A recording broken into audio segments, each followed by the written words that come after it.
Many patients, when we tell them that they grind their teeth, will simply look at us and say, God, I didn't think I ground my teeth. How can I tell that I do? And these are some ways that you can tell that you might be grinding your teeth, or something common that happens also, and actually is more frequent, is something called clenching. Your teeth are designed to function, and as you know, they have to function for quite a long period of time, and they're designed to chew food with. When we're grinding or clenching, we're actually putting undue forces on the teeth over a long period of time. The majority of people that grind or clench do it while they're asleep, and so they don't know that they're doing it. But some common signs or symptoms that you can see and that you can look for yourself and tell whether you're grinding or clenching is you will look at your molars and they'll look flatter. They'll look like our teeth have little areas that are mountainous that are called cusps. And those cusps get flat as we grind them.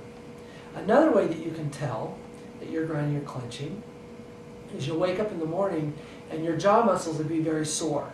Sometimes what people don't realize is that grinding or clenching causes headaches.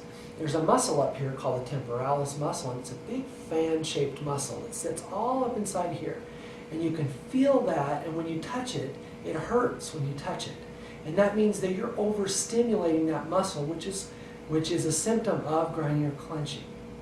The way that we fix grinding or clenching is not to actually stop you from doing it. We actually make an appliance that will make it so the forces that you place on your teeth aren't quite as strong, and it pulls the jaw into a forward position where you're not damaging the nerve or vessel complex that's in the joint, or the little fluid sac that keeps the bone away from the other bone that it sits in.